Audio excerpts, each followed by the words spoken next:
তিলের নাড়ু আমরা সাধারণত লক্ষ্মী পুজোর সময় বানিয়ে থাকি। আমিও লক্ষ্মী পুজোর সময় বানিয়েছিলাম, তবে আপনাদের সাথে শেয়ার করতে পারিনি, সেজন্য খুবই দুঃখিত। তবে আমার চ্যানেলে তিলের নাড়ুর রেসিপি কিন্তু আগে দেয়া আছে। সেটি গুড়ের রেসিপি, আর আমি এবারে যে বানিয়েছি এটি চিনির রেসিপি। একই সাথে আমি দুরকম রেসিপি বানাবো, তো আপনারা অবশ্যই প্রথম থেকে শেষ পর্যন্ত দেখতে থাকুন। আশা করি আপনাদের রেসিপিটি ভালো লাগবে। নমস্কার বন্ধুরা, মিক্স ফিউশন সোমার পাকশালায় আপনাদের সবাইকে স্বাগত। এখানে সাদা তিল নিয়ে নিয়েছি আর ড্রাই রোস্ট করে নিচ্ছি একটা কড়াইয়ের মধ্যে। লো ফ্লেমে একটু সময় নিয়ে এরকম ড্রাই রোস্ট করে নিতে হবে, খুব একটা যেন লাল না হয় সেটা দেখতে হবে। এবার আমি চিনির রস তৈরি করে নিচ্ছি। রস বলবো না, চিনির ক্যারামেল বলবো। তো প্রথমে আমি ক্যারামেলটা বানাবো না, আমি তিলের দুটো রেসিপি আপনাদের বললাম যে শেয়ার করব। তার মধ্যে তিলের ঝুরি বা মুড়কি এবং তিলের নাড়ু। তো প্রথমে আমি যেটা করব তিলের ঝুরি। এর জন্য দেখুন চিনি আমি এখানে 1 কাপ দিয়েছি, দিয়ে এটাকে চিনির শিরাটাকে বেশ ঘন করে একদম বানিয়ে নিলাম। এখানে 1 তারেরও বেশি কিন্তু চিটচিটে হবে।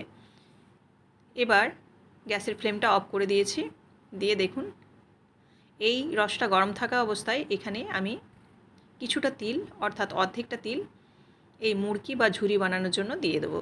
তিলের ঝুড়োটাও কিন্তু খেতে বেশ ভালো লাগে। এবার ভালোভাবে এই চিনির সাথে মিশিয়ে নিচ্ছি। মিশিয়ে নিয়ে অবশ্যই এখানে আপনারা খুব সামান্য ঘি ব্যবহার করতে পারেন ঝুরিটার ক্ষেত্রে, তাহলে কিন্তু এর একটা দারুণ গন্ধ বেরোবে। আর এরকম নাড়াচাড়া করতে করতেই কিন্তু এটা একদম ঝুরঝুরে হয়ে যাবে। এবারে চলুন নাড়ুটা বানাই। তিলের নাড়ু বানানোর জন্য আবারও আমি 1 কাপ চিনি নিয়ে নিয়েছি ছোটো কাপে, তারপর জল দিয়ে দিচ্ছি খুব সামান্য, দিয়ে এই চিনির শিরাটাকে তৈরি করে নিচ্ছি। ভালোভাবে এরকম চিনির শিরাটাকে বেশ কিছুক্ষণ ধরে নাড়াচাড়া করে ক্যারামেল বানিয়ে নেব।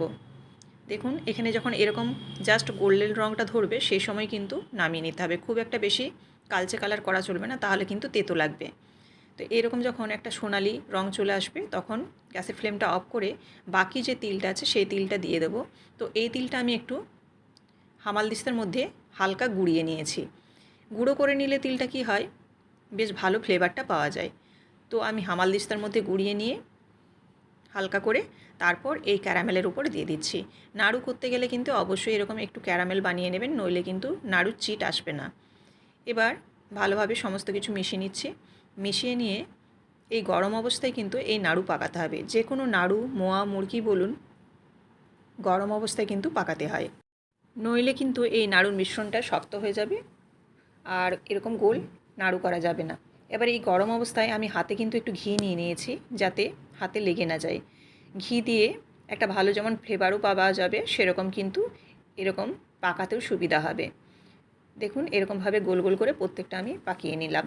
এবার আপনাদের দেখাচ্ছি সমস্তগুলো পাকিয়ে। সমস্ত তিলের নাড়ু রেডি করে নিয়েছি। কতটা সুন্দর হয়েছে আপনারা দেখেই বুঝতে পারছেন। তো আপনারা অবশ্যই এরকমভাবে ট্রাই করবেন।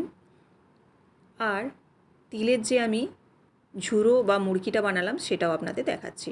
এই যে দেখুন, এটা চিনি দিয়ে যে বানিয়েছি, এটা দেখলে মনে হবে না যে আমি এটা তিলটাকে চিনি দিয়ে ঝুড়ো ঝুড়ো করেছি, কিন্তু এটাও খেতে অসাধারণ লাগে, ভীষণ ভালো খেতে হয়।